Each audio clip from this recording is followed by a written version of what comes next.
اچھا، جب تحقیق کا لفظ سنتے ہیں تو ذہن میں سب سے پہلی تصویر کیا آتی ہے؟ شاید سفید لیب کوٹ پہنے کوئی سائنسدان، ہے نا؟ لیکن سوچیں ذرا، اگر تحقیق صرف لیبارٹریز تک ہی نہ ہو تو؟ بلکہ ہم سب اپنی روزمرہ کی زندگی میں تقریباً ہر روز تحقیق کرتے ہیں۔ چلیں اس عام خیال سے تھوڑا آگے بڑھتے ہیں اور دیکھتے ہیں کہ یہ کیسے ہوتا ہے۔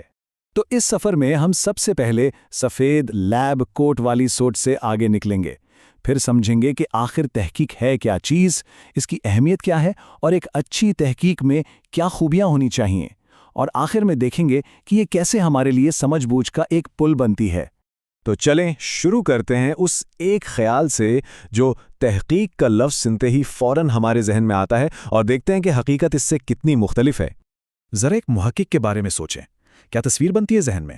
زیادہ تر لوگوں کے لیے یہ ایک سائنسدان کی تصویر ہوگی جو کسی لیب میں تجربات میں مصروف ہے، لیکن کیا تحقیق کی دنیا واقعی صرف یہیں تک ہے؟ اصل بات تو یہ ہے کہ ہم سب اپنی زندگی میں کسی نہ کسی طرح سے محقق ہیں۔ وہ ریسٹورنٹ مینیجر جو یہ جاننے میں لگا ہے کہ اس کے ملازم نوکری کیوں چھوڑ رہے ہیں، یا وہ طالب علم جو یہ فیصلہ کر رہا ہے کہ کون سی گاڑی خریدنی ہے یا کس یونیورسٹی میں داخلہ لینا ہے، یہ سب لوگ دراصل تحقیق ہی تو کر رہے ہیں۔ اور یہ سلسلہ صرف ذاتی زندگی پر ہی ختم نہیں ہوتا۔ ماہرین تعلیم ہوں، بڑے بڑے بزنس لیڈرز ہوں یا پھر سرکاری افسران، ہر کوئی اپنے شعبے میں موجود مسائل کو حل کرنے اور چیزوں کو بہتر بنانے کے لیے اسی تحقیق کا استعمال کرتا ہے۔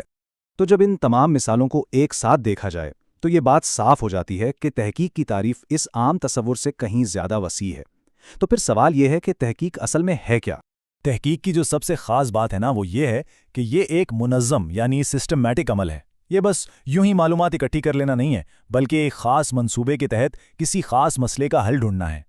اور اس کا مقصد صرف جواب ڈھونڈنا نہیں ہے، بلکہ کچھ نیا بنانا ہے، ایک ایسی نئی سمجھ پیدا کرنا جو پہلے موجود نہیں تھی۔ اچھا، اس سفر کو نا 3 آسان مرحلوں میں سمجھا جا سکتا ہے۔ یہ ہمیشہ ایک سوال سے شروع ہوتا ہے، پھر اس سوال کا جواب دینے کے لیے معلومات اور ڈیٹا اکٹھا کیا جاتا ہے، اور آخر میں ساری معلومات کا تجزیہ کر کے ایک حل تک پہنچا جاتا ہے۔ ٹھیک ہے، ہم نے یہ تو جان لیا کہ تحقیق ایک منظم سفر ہے، لیکن سوال یہ ہے کہ آخر یہ اتنا اہم کیوں ہے؟ اس کی اصل ویلیو کیا ہے؟ دیکھیں، تحقیق کے 2 بڑے مقصد ہوتے ہیں۔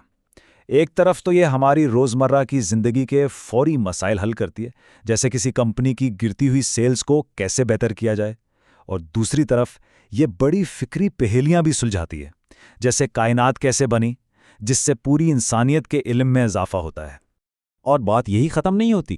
ایک اچھی تحقیق ہمیں بہتر فیصلے کرنے میں مدد دیتی ہے، ہمیں مستقبل کے بارے میں اندازہ لگانے کا موقع دیتی ہے، اور ہمیں ممکنہ منفی نتائج سے بچنے کے لیے پہلے سے تیاری کرنے میں مدد فراہم کرتی ہے۔ لیکن ایک بات یاد رکھنا بہت ضروری ہے، ہر قسم کی چھان بین ایک جیسی نہیں ہوتی۔ ایک عام سی رائے اور ایک ٹھوس تحقیق میں زمین آسمان کا فرق ہوتا ہے۔ تو چلیں دیکھتے ہیں کہ وہ کیا خصوصیات ہیں جو کسی بھی تحقیق کو واقعی معیاری بناتی ہیں۔ تو ایک اچھی معیاری تحقیق کی 4 بڑی نشانیاں ہیں۔ پہلی یہ کہ وہ تجرباتی ہو، مطلب صرف اندازوں اور خیالوں پر نہیں بلکہ حقیقی مشاہدے اور ڈیٹا پر مبنی ہو۔ دوسری، وہ قابل تصدیق ہو، یعنی کوئی اور بھی اسی طریقے کو اپنا کر ان نتائج کو چیک کر سکے۔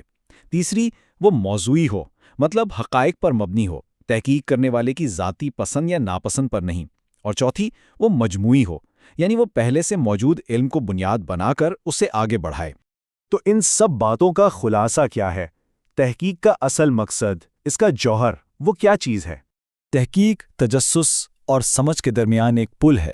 یہ جملہ تحقیق کی پوری روح کو بہت خوبصورتی سے بیان کرتا ہے۔ یہ وہ راستہ ہے، وہ پل ہے جو ہمارے سوالات اور تجسس کو حقیقی علم اور گہری سمجھ میں بدل دیتا ہے۔ یہ بات سمجھنا بہت ضروری ہے کہ تحقیق کوئی اتفاقی عمل نہیں ہے، بلکہ یہ ایک سوچا سمجھا، ایک بام مقصد سفر ہے۔ یہ ایک غیر حل شدہ مسئلے سے شروع ہوتا ہے اور ایک واضح، قابل عمل حل پر جا کر ختم ہوتا ہے۔ تو اب جب یہ بات سمجھ میں آ گئی ہے کہ ہم سب کے اندر ایک محقق چھپا ہے، تو اپنے ارد گرد کی دنیا کو ایک نئی نظر سے دیکھیں۔